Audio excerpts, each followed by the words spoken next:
शाहू महाराज, रयतेचे राजे छत्रपती शिवराय, मा जिजाऊ या सर्वांना सर्वप्रथम वंदन करते। तसेच रामटेकच्या या महासभेमध्ये उपस्थित असलेले आमचे श्रद्धास्थान आदरणीय बाळासाहेब आंबेडकर,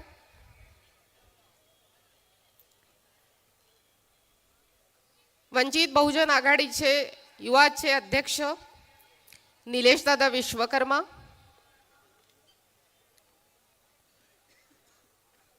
कुशलभाऊ मेश्राम, रविभाऊ शेंडे, राजूभाऊ लोखंडे,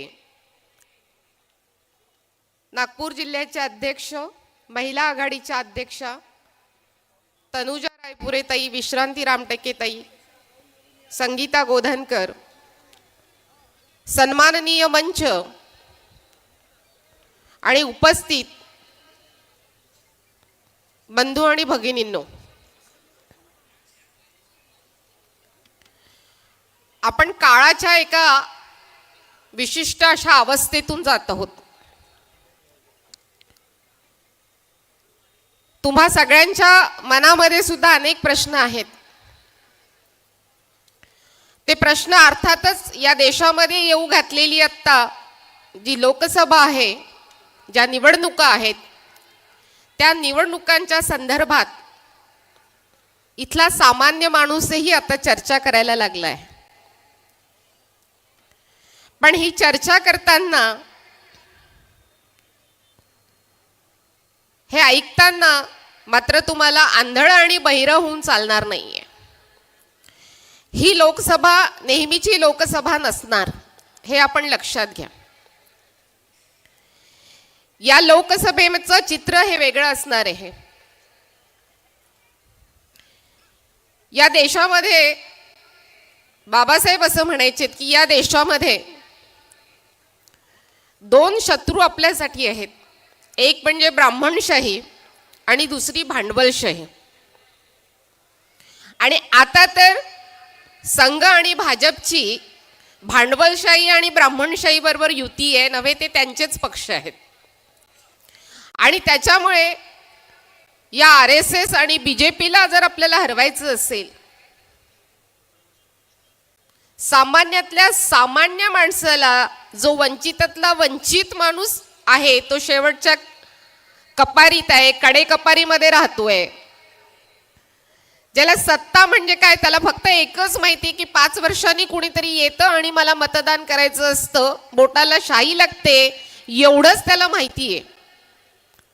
बाकी या देशातल्या राजकारणाचं सूत्र, सत्तेची गणित त्याला माहिती नाही आहेत, कारण ती त्याच्यापर्यंत पोहोचविण्यातच आली नाही।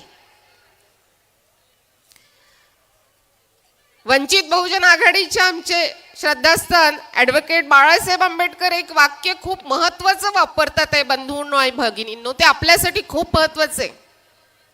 ते म्हणजे या देशाची लोकशाही जर वाचवायची असेल तर ती लोकशाहीचं सामाजिकीकरण झालं पाहिजे। हा सामाजिकीकरणाचा जो मुद्दा आहे तो अतिशय महत्त्वाचा आहे, कारण तो मुद्दा बाबासाहेबांनी आपल्या सबंध विचारांच्या केंद्रस्थानी ठेवलेला मुद्दा आहे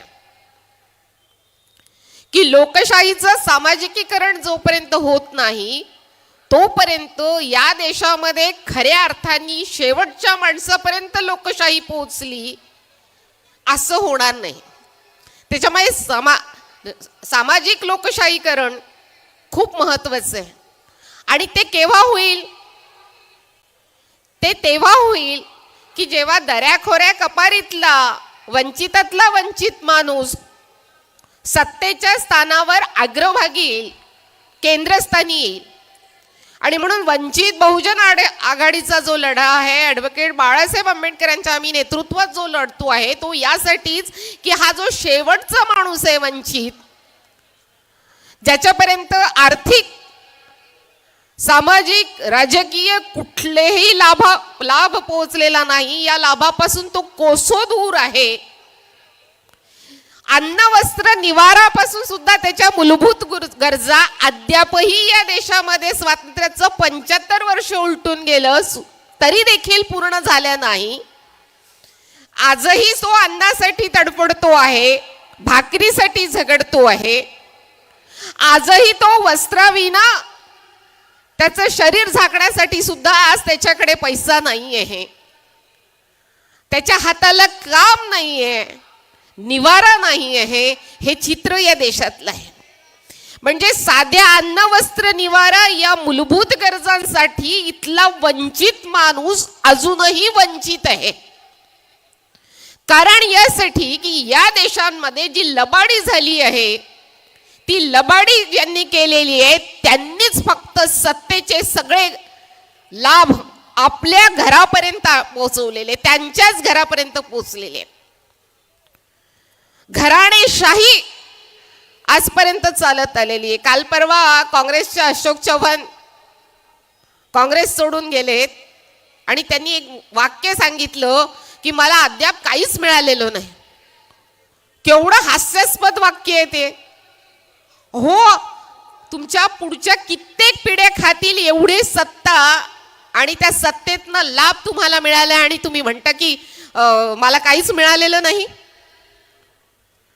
इतका कृतज्ञपणा या लोकांमध्ये आहे. आणि म्हणून आपली लढाई या वंचितांसाठी आहे की ज्याचं रोजगारापासून तो वंचित आहे, तो शिक्षणापासून वंचित आहे,